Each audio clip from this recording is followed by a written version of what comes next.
ಅವ್ರು ಬೆಳಗಾವ್ ಕಡೆದು ಬರ್ತಾ ಇದ್ರು. ಇವ್ರು ಈ ಕಡೆ ಚಿಕ್ಕೋಡಿ ಕಡೆದು ಬರುವತ್ನಾಗ ಇಬ್ಬರ ರೇಸ್ನ್ಯಾಗ ಬಸ್ನವ್ರು ಇಬ್ಬರನ್ನ ಅಟ್ಯಾಕ್ ಮಾಡಕ್ ಹೋಗಿ ಈ ಕಾರ್ ಗಾಡಿ ಗುದ್ದಾರ. ಪಾಪ ಅವ್ರಿಗೆ ಏನು ಹತ್ತಿಲ್ಲ ಏನೋ, ಆ ಗಾಡಿದು ಇಲ್ಲ ಅಂದ್ರೆ 1 ಲಕ್ಷ 2 ಲಕ್ಷ ತನಕ ಆರಾಮದಾಗ ನುಕ್ಸಾನ್ ಆಗೈತಿ.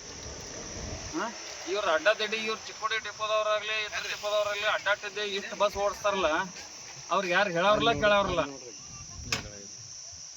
ಈ ರೂಟ್ಗಂತೂ ಅವ್ರಿಗೆ ಎಲ್ಲ ಸಿಂಗಲ್ ರೋಡ್ ಐತಿ, ಹೆಂಗೆ ಹೋಗ್ಬೇಕು ಏನು ಒಟ್ಟೆ ಗೊತ್ತಾಗಲ್ಲ ಅವ್ರಿಗೆ. ರೇಸ್ ಮಾಡಿದ್ರೇನೆ ಅವ್ರು ರೇಸ್ ಮಾಡಿ ಇಬ್ರು ನಾ ಮುಂದ ನೀ ಮುಂದ. ಈ ಗಾಡಿ ನೋಡ್ರಿ ಯಾರು ರೂಟ್ದಾಗ ಐತಿ, ಅವ್ನ ರೂಟ್ದಾಗ ಅವ ಇದಾನ. ಅವ್ನ ಪಾಪ ಕನ್ನಡ ಬರಂಗಿಲ್ಲ.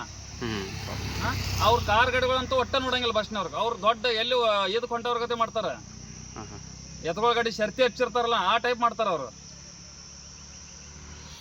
ಇದು ಮೇಲ್ಪಟ್ಟಿ ಸಂಬಂಧಪಟ್ಟವ್ರಿಗೆ ಡಿಪೋ ಮ್ಯಾನೇಜರ್ ಆಗಲಿ ಯಾರಾಗಲಿ ಇದು ಬಸ್ದವ್ರು ತಪ್ಪಂತೀರಿ. ಬಸ್ದವ್ರು ತಪ್ಪಿದೆ ಅವ್ರ ಮ್ಯಾಗ ಕ್ರಮ ತಗೋಬೇಕು, ಆಕ್ಷನ್ ತಗೋಬೇಕು ಇಷ್ಟೇ. ಈ ರೋಡಿಗೆ ಡೈಲಿ ಅವ್ರದ್ದು ಹಾಡಿದೆ, ಇವತ್ತಿಂದಲ್ಲ ಇದು. ಎಷ್ಟೋ ದಿವಸದಿಂದ ಒಟ್ಟು ಈ ರೋಡಿಗೆ ಮೋಟರ್ ಸೈಕಲ್ದವ್ರು ನೋಡಂಗಿಲ್ಲ, ಕಾರ್ ಗಾಡಿಗಳದವ್ರು ನೋಡಂಗಿಲ್ಲ. ಒಟ್ಟು ಹೊಡೆಯೋದು NH4 ಹವೆ ಇದ್ದಂಗೆ ಗಾಡಿ ಹೊಡಿತಾರೆ ಈ ರೂಟಿಗೆ. ಇಲ್ಲಿ ಚಿಕ್ಕೋಡಿಂದ ನಿಡ್ಸೋಚಿ ಕಮ್ಮತ್ನೂರ್ಗೆ ಗುಟ್ರ ತನಕ ಈ ಪರಿ ರೇಸ್ ಮಾಡಿ ಗಾಡಿ ಹೊಡಿತಿರ್ತಾರೆ. ಇದು ಸಂಬಂಧಪಟ್ಟ ಅಧಿಕಾರಿಗಳು ಆಕ್ಷನ್ ತಗೋಬೇಕು ಇಷ್ಟೇ. ತಮ್ಮ ಹೆಸರು? ಪ್ರದೀಪ್ ಪಾಟೀಲ್ ಅಂತ.